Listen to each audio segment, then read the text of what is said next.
Entrapment is basically is when the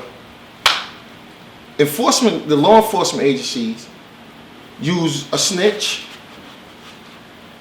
which they call a confidential informant, or sometimes they send the agent in themselves as a confident informant. Basically, they come sell you drugs, or even create scenarios to where they'll have you go rob somebody, which is called the Hobbs Act. They'll have you go rob somebody, and it might not even be no drugs in there, but just in the content of what they stated in their paperwork and what they told you in the words, whatever, they jam you up like that and give you a lot of time.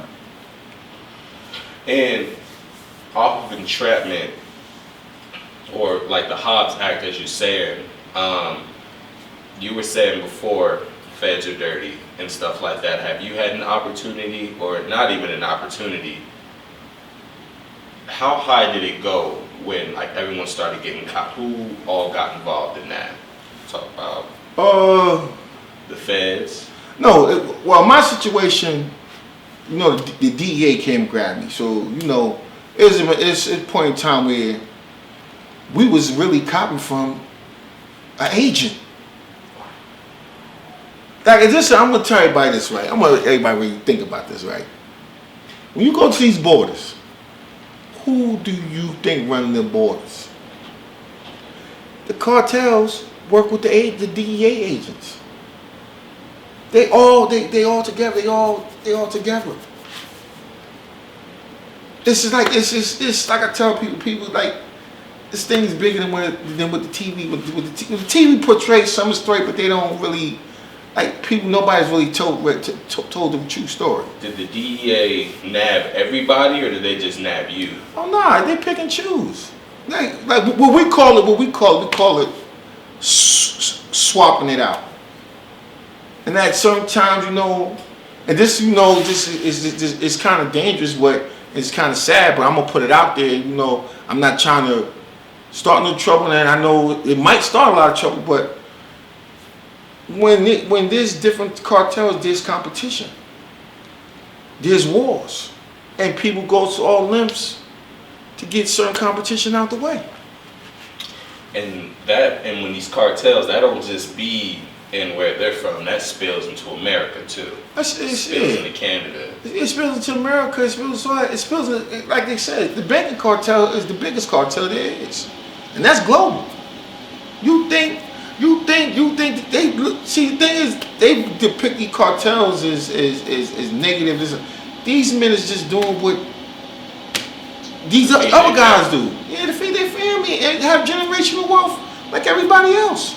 So, bringing it to this point, because I remember I asked this question before. So, when everybody started getting, it was a slow game. They played the slow game. Yeah, they played slow game. Were you the last one? No. Honestly, I don't know. I know me in my situation. Yeah, I was the last one. And the first one was, you said your cousin. Yeah, my cousin O. Your cousin O. So then after they hit your cousin O, who do they hit after that? After they hit my cousin O, who did they lock? Oh, they locked up this dude named D from Queens. They grabbed him.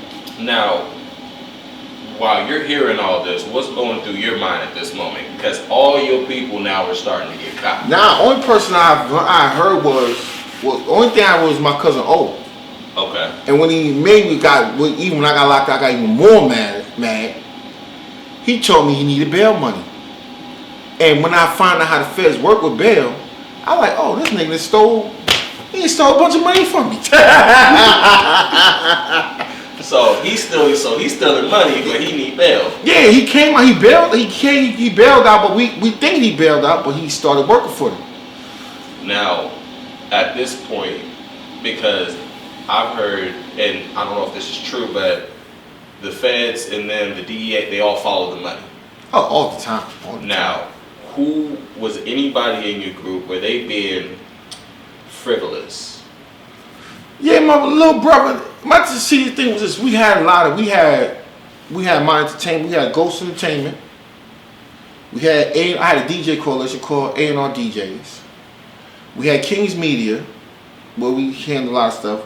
We had a Fabric Corporation, where we was getting a lot of CDs and stuff was coming through. So we had business entities to cover money and cover the things. So I can't really say that we're doing flamboyant. Like my brother used to drive a Bentley, Ranges, like they used to drive them type things. You know, I done had dunks, trucks, whatever. So I wouldn't say we was totally flamboyant. It's just that where my brother lived at in Queens, in South Jamaica, I felt he was doing too much because he knew the history. He knew the history of our family, and it's just and a little bit of notoriety is too much notoriety. Yeah, and like the house, like I said, remember my family owned the whole block, so the one house where his mom and him still live at is one of the biggest houses on the matter of fact on the block. It's only that house. There's only 3 houses on the block. That's how big the house is. And everything else is like brownstones and apartments and stuff like that? Nah, they houses with big yards. Like we had the cathedral gates. We had all that. And you guys still... Yeah, his mom still own. She still own that property. So for now. So when you guys go from... So you're hearing about your cousin O. He got. He allegedly, or so y'all thought he bailed out. He started working for the feds. He started working for the feds, and did you go around him when he got? Well, no, he was wearing a wire. He was wearing a wire. It was like, you know. Yeah. I got the CDs here. These are all the CDs of the recordings. Of the conversations. Yeah, of conversations. But the crazy thing was that he caught me on the wire. They never caught me on the phone because, you know, they never caught me on the phone because I wasn't doing what they was doing. Right. Their situation, I got pulled into the indictment out of the Eastern District of New York. I hated doing business in New York. I stopped doing business in New York in like 97, 98 because niggas in New York never had no money. All they wanted to do was front them to work, and they you know, they had a little 20, 30,000 shit like that. You might find certain niggas that might have 100 or something, but they weren't doing it on that level.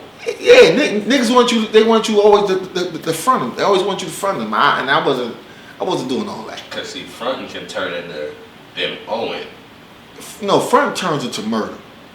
When you in this game, you keep fronting to do money, and you go giving him work. Then you gotta go pick up your money. A lot of times, dudes, when you go pick up your money, you ain't making it out of there. So, wow. That's a whole nother portion of the game right there. Yeah, it's a whole portion of the game. It's just, like I said, it's just about chess, man. And in New York, you know, which is where you were like, you kind of cut off from doing work at, a lot of people, I guess so, the big head goes in there and then he starts giving and fronting and things like that, but he also starts making a notoriety. Nah, that's what my cousin was doing. The big homie wouldn't even, see, this is what I tell people, big homies don't even leave where they from. Yeah. They don't even leave. I said, when we call somebody big, when I call somebody big homie, I'm calling somebody big homie. Like, when I say big homie, where it's serious. Yeah, like they could stop markets. Like they could hold markets up. The these other, you know, these little, like people take little words and they rappers and he rapper called big homie. Like, come on, like this gang shit. Like they calling people big homies. I be looking at them like, this nigga can't read and write. He calls this nigga a big homie. Like, this nigga got 10, 20 million. You call this nigga a big homie. Like, what the fuck? Yeah. Big homies are people that are, as you said, they don't look. It's a press of a button or a phone call. Hey, they listen. They change politics, man. It gets that deep. Yeah, it gets that deep. That's what a big homie is. So another homie, Big D, he gets caught up. He gets snatched. Now, when he gets snatched, this is before. Now, how long did he get before they? See, D, they caught D with money, and D wasn't even really. He wasn't. Some people, I ain't gonna downgrade him, but D wasn't even a big homie. D was just, he was just somebody that had Queens and he was around. Yeah, he was. We call him like a regional director. So, D kept getting caught with money. Like, he kept getting money caught up at the airport, stuff like that. Oh, so he wasn't putting money in an account. He was just carrying. Yeah, he was making sure the money got to where where it was supposed to be. Supposed to go. Okay, he was. He was a credit card at this point. Yeah, we call him the human courier. Yeah, So he gets caught up with the money a few times. And he gets released both times. He got released one time. Him and these girls, him and 4 girls got caught at the airport. That's when I started thinking something funny. Cause I'm like, yo, how the hell did you walk away from this airport and these girls there? And that's another point I wanted to get to. So at this point, when he gets out, this is where you start to think like, whoa, something's going down. Yeah, and I ain't really like I said, my cousins and my brothers and I never really we all family. I never liked dealing with New York, so when they used to try to get me to even do, I ain't listen. I just tell them, listen, whatever money I loan y'all, I just want my money back. I don't want no parts of that. Right. Did you start moving different though? Oh yeah, I always moved different. When I left New York in 96, 97, I had no intentions of ever getting no money in New York, but to come up there, open some businesses, and I got family. I got family there, so I never wanted to really put I said, my dad got a lot of kids by different women, so I never wanted to put my stepmothers into any type of situation. So when I left New York, I left New York, and then too I had to leave New York on because I've done some things in New York I had to leave New York for. It's time to go. Yeah, it's time to go. It's a little hot. Yeah, no, it was a lot hot. For you personally? For me personally. Now, did that ever that only went to you directly? That never spilled into your family? Nah, it wasn't gonna spill into my family because niggas know in New York, whatever. The main wolves is my friend. So, going from that point, I really want to get into that part too, but we're gonna wait because I'm leading to something here. Yeah. So when you see D get caught there a few times, get out and things like that, you starting to think now like, yo, this is kind of fishy. I don't know what's up. Yeah, and he was always a fishy type dude. He was like, see, my grandfather told me this about. He said this is a quick thing you learn about a man real quick. If a man can't control his little mind, always know he's going to do some shiesty. And D was a problem. He had a pussy problem. Like a lot of other dudes, but he had a pussy problem, and I knew it's just a matter of time something's going to happen. And eventually, it popped off. He got caught. He got out. Now, did he agree to work with the feds, or did he just take his time? Well, doing the paperwork, whatever, he signed off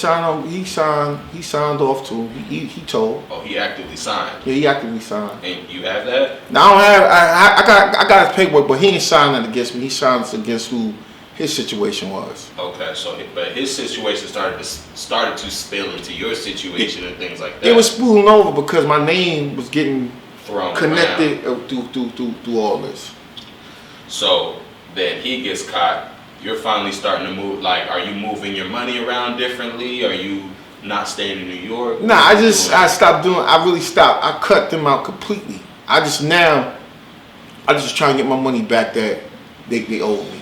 Now, when you cut them out completely, did that start any trouble? Nah, no. Honestly, it is. It started more hate, but as far as trouble aspect, I don't know. But it didn't come to me like. Like I said, I'm not saying I'm the toughest guy, but people know like I'm not. We don't do this. I don't do all that. So so D gets got. Now who's the next person in line? After him, he got caught in the paperwork. They grabbed this girl named Deborah. After they grabbed Deborah, they grabbed my brother. They grabbed my brother and his friend Lyndon. Now when they grabbed Deborah and the women, what did they get? Honestly, I ain't know. I didn't even know none of this was going on. Oh, so you didn't even find out till it was way too late. Yeah. See, that's what I say. I was so like between my brother and his situation, Yeah. it was a 40-month investigation. They got 60 minutes. They got 61 minutes of me talking to people in their situation. So I didn't even I didn't want to know what was going on. All I wanted was my money that they owed me. Yeah. How much did they owe you? Together, Yeah, all together. like a million and some change. Okay, so they're sitting on a mill that you're supposed to be recruiting back, and when you ask about the money, what would they tell you? Oh, it was always an excuse. It was always an excuse, and this is when it was start getting ugly because now like my situation with the music now was spilling over because the person who I was doing business with, a situation came up when Maybach was just about to get that big deal from Warner Brother, and he didn't make the move that I really expected him to make, and I was like tight. I was tight, but through the graces of the universe, I'm kind of glad that all happened. That it all went down like that? Yeah. Because, well, I mean, if it didn't, would they have also been tied up in this whole situation that went down? I can't say that, but a lot of more people have been in trouble. Yeah. A lot of more people have been in trouble, especially the dude who I was doing the music thing with. Yeah. I come to find out he suffered them Twinkie feelings, so I'm definitely glad. Yeah. He wasn't part of this, because he could have really said some stuff and got jammed me people up. time. Yeah. Now, altogether during that time, how much time did you do? Oh, I ended up doing 52 months. 52 months? Yeah, I got all my paperwork here, so. Yeah. Oh, yeah, we about to get into that. I got all my paperwork, but they offered me 188 months to 235 months for marijuana. Now, mind you, I want to get back into that. Mind you, at this time, this is strictly marijuana. Strictly marijuana. Nothing else. Nothing else. They hit me with money laundering, guns, prostitution, all that, which I got it thrown out because it had nothing. It had nothing to do. Sanders. Yeah, I met this guy when I was in there. His name, I can't really put his name out there because he's still jammed up in little situations. But we called him Santa because he looked like Santa, and he was a Caucasian guy. And we was we was always talk. We used to be talking and building and talking about what we was doing out there. And he asked me one day, he said he called me Chicken Hawk. Chicken Hawk from the Looney Tunes. He always wanted to fight, whatever. He said, "You're Chicken Hawk." He said, "You really like your family?" And I'm like, "Excuse me, what type of question is that?" He said, if you really like your family, what do you know about the law?" I said, "What?" He said, "I love my family." He said, "You know the rules of America?" I'm like, "What?" I'm like, "Come on, I said you bugging." He said, "Check this out. When you figure out the rules, you come tell me. But other than that, you can't talk."